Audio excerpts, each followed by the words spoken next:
Act 1. Life expectancy.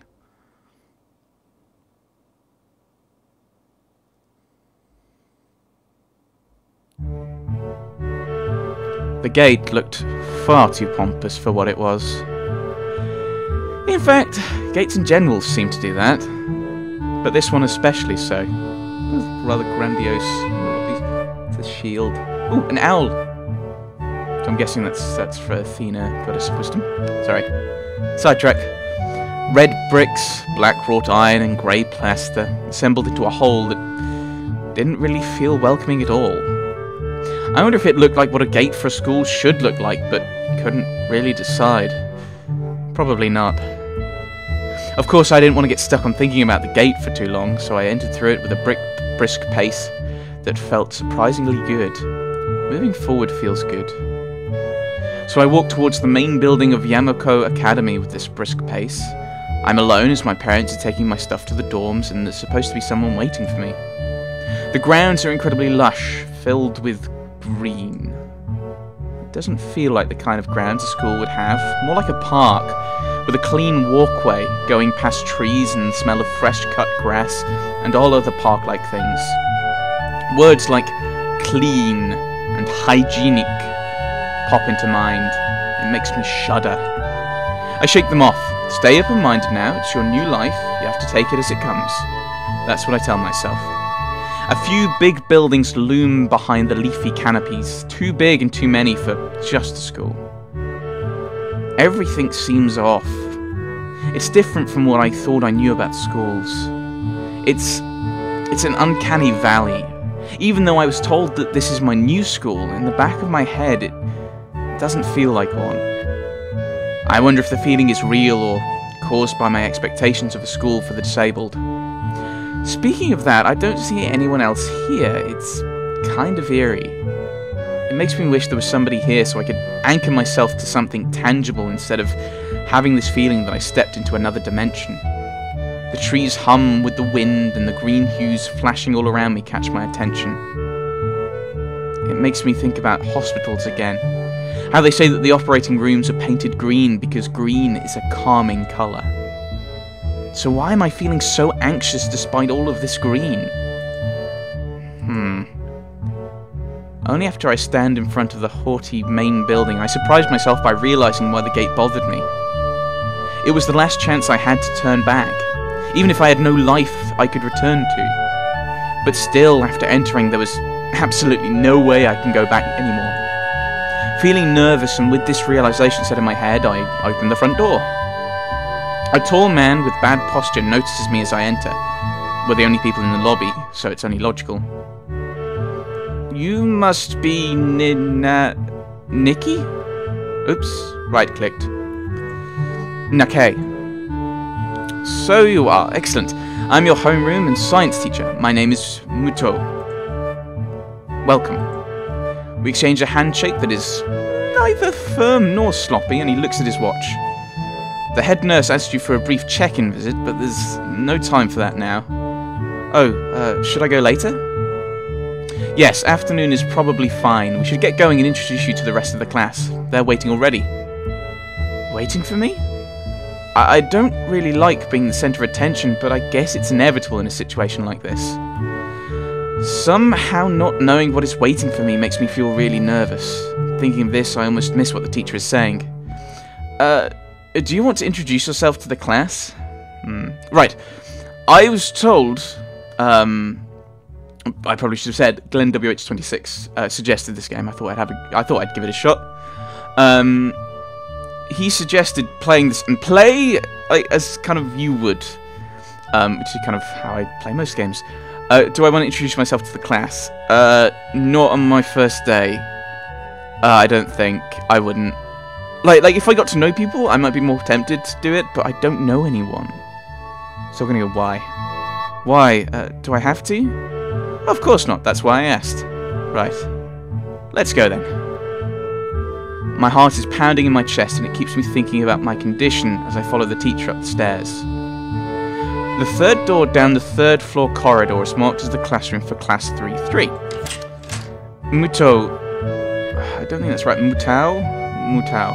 Mutao, we'll go with that. Mutao opens the door and enters. Maybe it was Muto. Good morning, everyone. Sorry I'm late again. I hesitate for a split second at the door, freezing on the spot.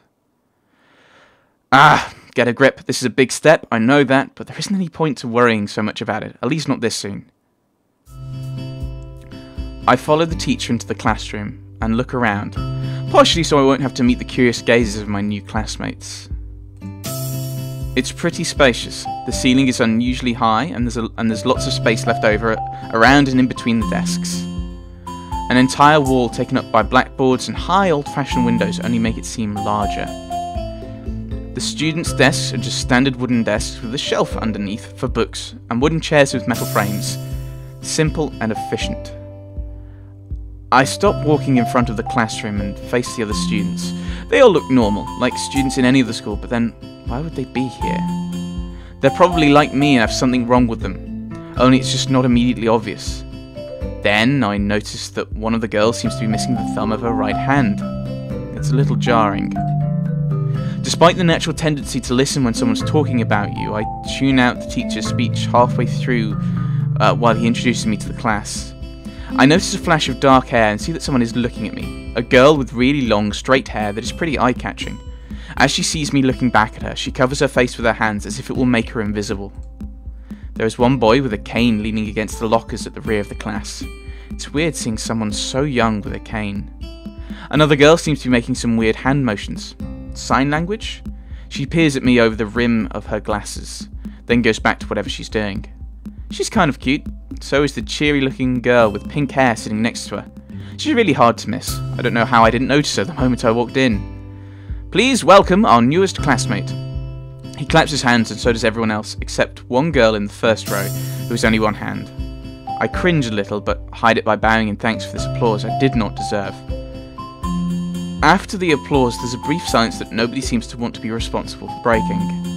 The teacher soon realizes that he should probably say something. He opens up with some unintelligible noise, shuts up as he loses his momentum, and then starts introducing me. Nobody seems to be too interested. Maybe I should have said yes to the self-introduction thing. Probably realizing he didn't know anything about me, he just ends up saying my name wrong again and asks me to write it on the blackboard. I do that and turn back to face the class, feeling awkward. I listen to the teacher as he drones about getting along while letting my gaze sweep across the classroom. Everyone seems to be listening to him intently, and when he's done, they clap their hands again, which feels like a weird thing to do. The first row girl claps on this round with her The first row girl claps this round with her one hand against her other wrist that ends in a bandaged stump. It makes me feel a little bad. We're going to be doing some group work today, so I'll give you a chance to talk with everyone. Is that okay with you? Yeah, it's fine with me. That's good. You can work with Hakamichi. She is the class representative. She can explain anything you might want to know, and who else would be able to do that better, right? How could I know? The teacher passes out the day's assignments and announces that we'll be working in groups of 3. It hits me that I don't know who Hakamichi is. Slow, the teacher seems to catch my helpless expression. Oh, right. Hakamichi is right there. Shizune Hakamichi. As he calls out her name, the cute, bubbly-looking girl with bright pink hair and golden eyes waves her hand at me. I take a seat next to her by the window. Hey, I guess you're Hakamichi, right? It's nice to meet you. Okay. She laughs. Ah! I'm not doing that again. Well, I'm caught off guard by her laughter. It's nice to meet you too, but... I'm not Hakamichi, I'm Misha. This is Hakamichi. Shichan. Giggling, Misha points to the girl next to her, the one I saw using sign language before. It looks like she's been staring at me the whole time. She nods once, nonchalantly, to show that she acknowledges my presence, but only barely. She has short, yet carefully, neatly brushed hair, a pair of oval-shaped glasses balanced on the tip of a dainty nose, and dark blue eyes that seem to alternate every few seconds between analytical and slightly bored. It's nice to meet you. Pause. Okay. Sign language! She immediately looks at Misha, who smiles and makes a few quick gestures with her hands. Hakamichi nods and makes a few gestures of her own. I start to wonder if the teacher was messing with me, saying things like, you'll be able to talk to people, and who better to explain things to you. I can see you're a little confused, right? But I understand why you would think I was Shikan.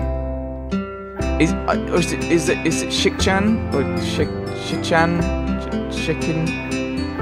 Shichan. I want to say Shichan, so we'll go with Shichan. Shichan is deaf, so I'm the person who translates things back and forth for her. I'm like an interpreter. She says it's nice to meet you too.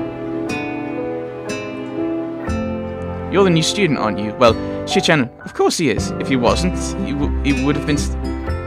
Yeah, okay. If he wasn't, he would have been standing up there for no reason, right? Right! Misha looks at me with a weird expression, then continues. We don't know much about him, but maybe we'll find out later. Maybe I should have introduced myself after all. Anything would have given a better first impression than the teacher's drone and fumbling with my name.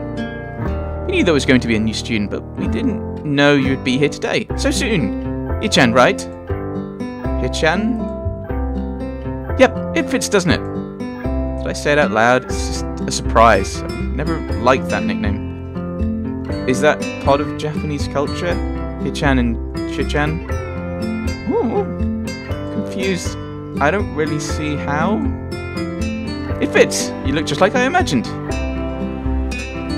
More sign language, I'm guessing. She laughs again. Yeah, you look just like a Hichan. I wonder why everyone seems to think so. Akimichi taps her fingers on the desk to get Misha's attention. They gesture back and forth to each other excitedly. Their hands are blur. Misha seems a little overwhelmed. Sorry about that. Shichan wants you to know that she's the class representative, so if there's anything you need to know, you can feel free to ask her. Pause. Well, sign language. Do you like the school so far? We can show you around a little if you haven't had the time to walk around and familiarise yourself with it. Misha stumbles with the hard word a bit, making it stick out in her otherwise fluid translation.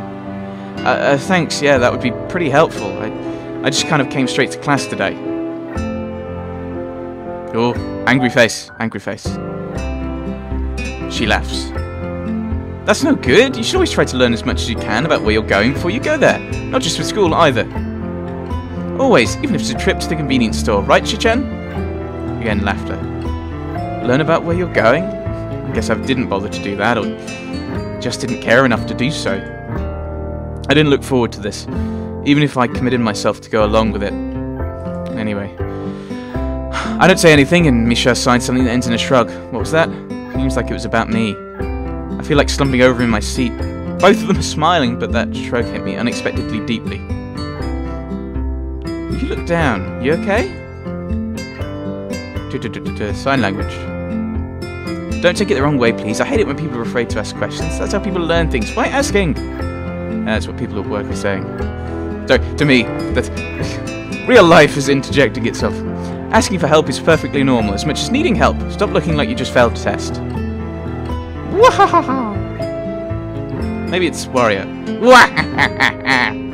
That was my impression of Wario. Please don't unsubscribe. Alright. She's slightly happier by that, apparently.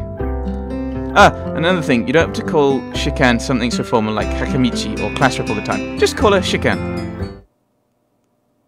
Ooh. I don't think... Ooh. Blushing.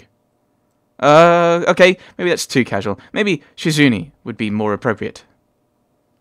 Pause. Yep, Shizuni is fine.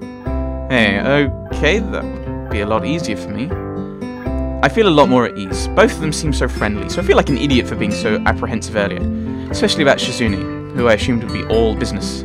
Well, she still seems like that, just less so, I guess. Ooh, angry! Angry, she's gesticulating in a wild manner. Huh? Oh, right, we haven't even touched the assignment. We should start work now, or Shiken will get mad. The assignment is also kind of long, so we should... Oh, the assignment is also kind of long, so we should start now if we want to finish it before the end of class.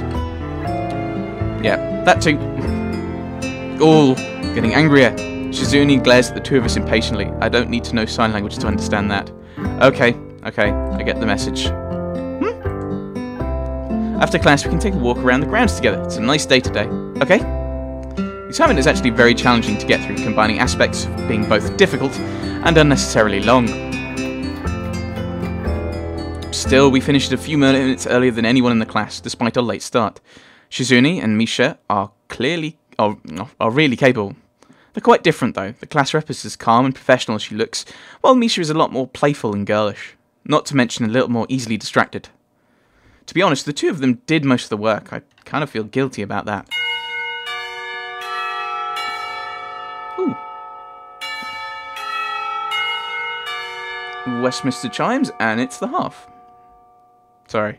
I went to uni, and outside my university block there was a bell tower, and so it would chime Westminster chimes. So it kind of gets to the point where it's like you realise how it works. Right. The clock tower bells ring, signalling the end of the period and the half. So time for lunch. Probably 12:30 would be my guess. Without knowing what else to do, I follow Misha, who is beckoning me into the hallway and down the stairs. We descend even below the lobby where I met Mutao, down to the bottom floor. Just like everything in this school, the cafeteria seems too spacious and oddly modern in contrast to the classic exterior. It's classical exterior, I'm guessing. Old-fashioned, I don't know. Its big windows open to the courtyard towards the main gate. It's the cafeteria! Yes. Her enthusiastic statement of the obvious makes people around us stare, but Misha doesn't seem to care, so we proceed to the line. There's a rather long list of menu options, which seems great until I realise that many of them are to accommodate students who need special diets. How nice. It almost feels like I'm back at the hospital, eating portions measured with scientific precision to meet the needs of the patients. I pick something at random and follow Shizune to a temple. A temple? Table! Sitting opposite of her. As I nibble indifferently at the food I'd rather not eat, Misha pokes me in the side to get my attention and points to Shizune. I don't understand signs, so the point escapes me. Maybe looking at the person who talks to you is proper and polite? Do you want to know something? What? About anything! We're your guides, so you should ask if there's something. I wonder... Oh, the library! Want to read the books? Because we read books, and reading is good, and I haven't read in ages, and... that's me, not Hisao. I haven't read in ages. It's just finding the time with work, and I enjoy Let's Playing, so I don't want to just... Oh, I want to read, but I want to play games and entertain people, because apparently you guys find my random wittering amusing, or at least entertaining. So we'll ask you about the library. Oh yeah, is there a library in the school? Lately I've gotten into reading a lot, so I'd like to check it out. Misha gives the kind of frown that makes it clear she doesn't consider reading a healthy hobby. Boo! Boo! I mean, I don't do it, but boo! But then picks up a smile again. There is! It's in the second floor. We can show it to you sometime. Thanks. I return to my food while the girls talk between themselves. Misha and Shizune back and forth very animatedly, throwing sideways glances at me, but Misha refrains from translating. Maybe they're talking about secret girl stuff or something. I quickly notice a conversation in sign is not enough to fill the silence. Yes. We arrived in the classroom early, but we're not the first. That dark-haired girl I noticed before stomped over her desk at the last row. She jumps a little when Misha crashes into the room with the elegance of a rhino. She sinks deeper into her seat. I can feel her tension all the way from here, as if she was slowly turning to stone just from our presence. Misha and Shizune either don't notice or don't mind it as they walk directly past her to their seats and begin to converse. I'm left wondering about her, even when the classroom slowly fills with other students and finally, the teacher. Getting into the rhythm of school again feels strange. It's as if my brain remembers how this is done, but my body doesn't. Towards the end of the class I start yawning and counting the minutes left. It's like working 9 to 5. I'm not enjoying work at the moment. I may make other comments like that. I shouldn't be this tired on my first day of school. Maybe it's the long time spent in the hospital that made me like this. I'm even feeling physically weak and lifeless.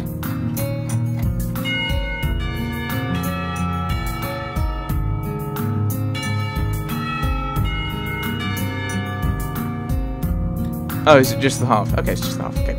That's all they've got. Before long, the final bell rings. School is finally over for the day. Beside me, Misha and Shizune are having a short conversation. After a bit of deliberation, Misha turns to me. Yeah, I don't know what to say for the, like, she does sign language. I mean, that's kind of it, isn't it? Unfortunately, we can't stay and show you around today, Hichan. We've got to, Hichan. we've got to hurry already since there's a lot of work for us to do.